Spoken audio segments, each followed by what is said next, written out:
আসসালামু আলাইকুম। আশা করি আমার ইঞ্জিনিয়ার ভাই বোনেরা আপনারা ভালো আছেন। আজকে যে বিষয়টা শেয়ার করব সেটা হচ্ছে প্রতিনিয়ত অনেকে মেসেজ দিচ্ছেন যে ভাই এত পরিমাণ অ্যাপ্লাই করি ভাই, ইন্টারভিউ কল তো আসে না ভাই। প্রতিদিন 10 থেকে 15টা ইমেল করি, বিভিন্ন বন্ধু বান্ধবদের সিভি পাঠাই, স্যার ম্যামদের সিভি পাঠাই, তারপরেও তো ইন্টারভিউ কল আসতেছে না ভাই। এটা আসলে করণীয় কি? দেখেন, আপনারা যে কোম্পানিতে অ্যাপ্লাই করতেছেন, আমি জানি না আপনারা কিভাবে অ্যাপ্লাই করতেছেন। যারা ইমেলের মাধ্যমে অ্যাপ্লাই করেন, আপনারা অবশ্যই যে কোনো সার্কুলার হোক, আগে অবশ্যই সার্কুলারটি আপনাকে পড়তে হবে। সার্কুলারটি ভালো করে পড়বেন। আমরা ইন্টারভিউ কল না পাওয়ার সবচেয়ে বড় কারণ হচ্ছে কোম্পানির চাহিদার সাথে আমাদের মিলে না। কারণ বর্তমানে অনেক কোম্পানি ফিল্টারিংয়ের মাধ্যমে ম্যান পাওয়ার সিলেক্ট করেন। এটিএস সফটওয়্যারের মাধ্যমে বিভিন্ন কোম্পানিগুলা আপনার সিভি শর্টলিস্ট করেন আর কি। তারপরে আরেকটা বিষয় হচ্ছে একটা টিম থাকে যে এই টিমটা শুধু সিবি নিয়ে কাজ করবে।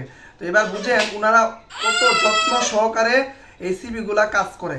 একটু মানে প্রায় প্রায় করে ওনারা ভালোভাবে দেখে যে ওনাদের ডিমান্ডের সাথে মিলতেছে না। বিশেষ করে যারা থেকে কি বলে, যাদের এক্সপিরিয়েন্স আছে, আপনাদের সিবিগুলা বেশি ওনারা যাচাই বাছাই করেন।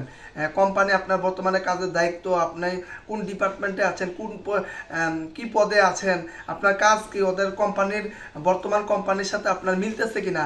তো প্রত্যেকটা বিষয় ওনারা ভালো করে যাচাই বাছাই করেন, ঠিক আছে।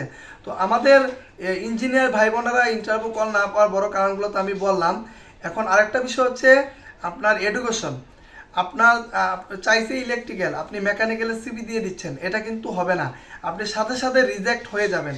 তারপর যে চাইছে আপনার কি বলে বিএসসি, আপনি ডিপ্লোমা দিয়ে দিচ্ছেন, এটা কখনোই আপনাকে ইন্টারভিউ কল করবে না। এজন্য এই বিষয়গুলো আমাদের লক্ষ্য রাখতে হবে। আর অনেক সময় দেখা যায় 1 বছর 2 বছর অভিজ্ঞতা অনেক কোম্পানি দেখা যায় ফ্রেশারদের সুযোগ দেয়, এগুলো আপনারা অ্যাপ্লাই করেন, সমস্যা নাই। কিন্তু 5 বছর 6 বছরের জায়গায় ফ্রেশাররা অ্যাপ্লাই করে দিন, এটা হবে না। কোনো কোনো কোম্পানি আছে 4 বছর অভিজ্ঞতা লাগবে, তো আপনার আছে 2 বছর অভিজ্ঞতা, আপনি ওখানে সিভি দিয়ে দিচ্ছেন, তাহলে আপনাকে কিভাবে ডাকবে? তারপর জেনারেটর চাইছে, এই সরি, কোম্পানি চাইছে জেনারেটর লুক নিবে, আপনি কাজ করছেন বয়লারে, আপনাকে কিভাবে নিবে? কোম্পানি মেনটেন্যান্সের লুক নিবে, আপনি আছেন অপারেশনে, কোম্পানি কিভাবে আপনাকে নিয়োগ দিবে বলেন? কোম্পানি চাইছে পিএলসি ভিএফডি অটোমেশনে যেন আপনি এক্সপার্ট থাকেন, অথচ আপনি অন্য সেক্টরে এক্সপিরিয়েন্স, তাহলে আপনাকে কিভাবে নেবে? আপনি চাকরি করছেন সেলস মার্কেটিংয়ে, আপনি ডিপার্টমেন্ট রিলেটেড জবে অ্যাপ্লাই করে দিচ্ছেন, কিভাবে আপনাকে ডাকবে বলেন? কোম্পানি চাইছে যে 3.50, আপনার হচ্ছে 2.50, তাহলে কিভাবে আপনাকে কোম্পানি ডাকবে? তো প্রত্যেকটা বিষয় কোম্পানি ভালো করে যাচাই বাছাই করে, ঠিক আছে। শুধু সিভি সার্কুলার পাইলাম আর অ্যাপ্লাই করে দিলাম এরকম না, অনেক যাচাই বাছাই করে ভাই। কারণ গ্রুপ কোম্পানিগুলা অনেক যাচাই বাছাই করে তারপর শর্টলিস্ট করে, বুঝতে পারছেন? এজন্য আমি সবাইকে বলবো, কোনো একটা কোম্পানিতে আপনি অ্যাপ্লাই করার আগে অবশ্যই সার্কুলারটি ভালোভাবে পড়বেন। সার্কুলারটি ঠিক আছে কিনা, আপনার সাথে কতটুকু ম্যাচ হচ্ছে। যদি 100%-এর মধ্যে 60, 70, 80 হয়, আপনি ট্রাই করে দেখেন, কারণ অ্যাপ্লাই করতে তো আর টাকা লাগে না। কিন্তু যদি আপনার সাথে মিলেই না, তাহলে শুধু শুধু কেন সেখানে সিবি দিবেন? তারপর যে ইমেলে আমরা বড় একটা ভুল করে থাকি, ইমেলের সাবজেক্ট লিখেন না। কোম্পানি চাইছে সাব অ্যাসিস্ট্যান্ট ইঞ্জিনিয়ার, আপনি দিয়ে দিচ্ছেন অ্যাসিস্ট্যান্ট ইঞ্জিনিয়ার, তাহলে তো হবে না। কোম্পানি চাইছে অপারেটর, আপনি দিচ্ছেন ইঞ্জিনিয়ার, হবে না। কোম্পানি চাইছে ইঞ্জিনিয়ার নিবে, আপনার সিভিতে দেওয়া টেকনিশিয়ান, ইলেকট্রিশিয়ান, অপারেটর, তাহলে কোম্পানি কিভাবে আপনাকে নিবে বলেন? সব কিছু তো একটা সিস্টেম আছে, তাই না? আপনার কাজের দায়িত্বের সাথে কোনো মিল নেই, পদবীর সাথে কোনো মিল নেই।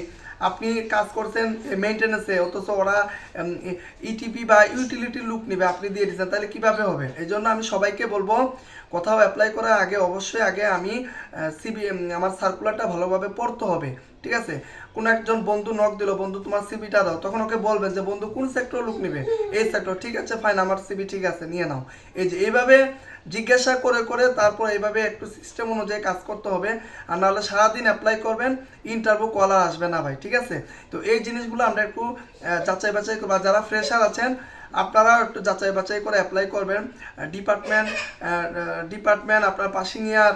তারপর আরেকটা বিষয়, অনেক কোম্পানি আছে 2022-এর ডিপ্লোমা পাস করছে, আপনারা 24-এ পাস করছেন, দিয়ে দিচ্ছেন, 14-তে পাস করছে, দিয়ে এগুলো হবে না। এই জন্য বিষয়গুলো আমাদের বুঝতে হবে, ঠিক আছে।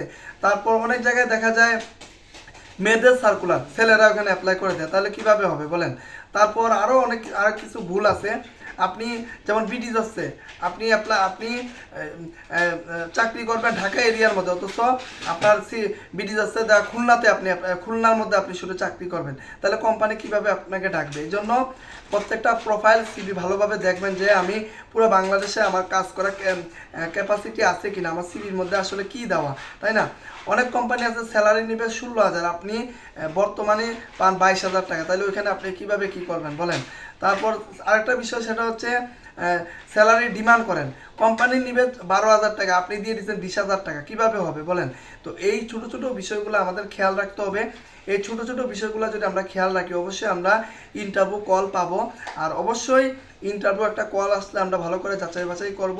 আর আশা করি সবাই আজকের পর থেকে কোনো একটা কোম্পানিতে অ্যাপ্লাই করার আগে অবশ্যই যাচাই বাছাই করে ঠান্ডা মাথায় তারপরে অ্যাপ্লাই করবেন। আপনারা ইনশাল্লাহ ভালোভাবে চেষ্টা করেন, অবশ্যই আপনারা ইন্টারভিউ কল পাবেন। আর যোগাযোগ ব্যবস্থাটা বাড়াইতে হবে। আরও কিছু ছোটো ছোটো ভুল আছে, এই ভুলগুলা নিজেরা শুধরান, না হলে ভাই হবে না, ঠিক আছে? আপনারা এই ছোটো ছোটো বিষয়গুলো নিজেরা যত দ্রুত সম্ভব এগুলো শুধরান, এগুলো সলভ করেন, না হলে কিন্তু ওই সারাদিন অ্যাপ্লাই করবেন, কোম্পানি থেকে ইন্টারভিউ কল আর পাবেন না। ধন্যবাদ সবাইকে। ভিডিওটি যদি আপনাদের কাছে ভালো লাগে শেয়ার করে বন্ধুদের কাছে পৌঁছে দিবেন, কারণ বারবার তো আমরা ভিডিও বানানো সম্ভব না, এর জন্য আপনারা যদি হেল্প করেন তাহলে অন্যরা এই ভিডিও দেখে উপকৃত হবে। ধন্যবাদ সবাইকে। আসসালামু আলাইকুম।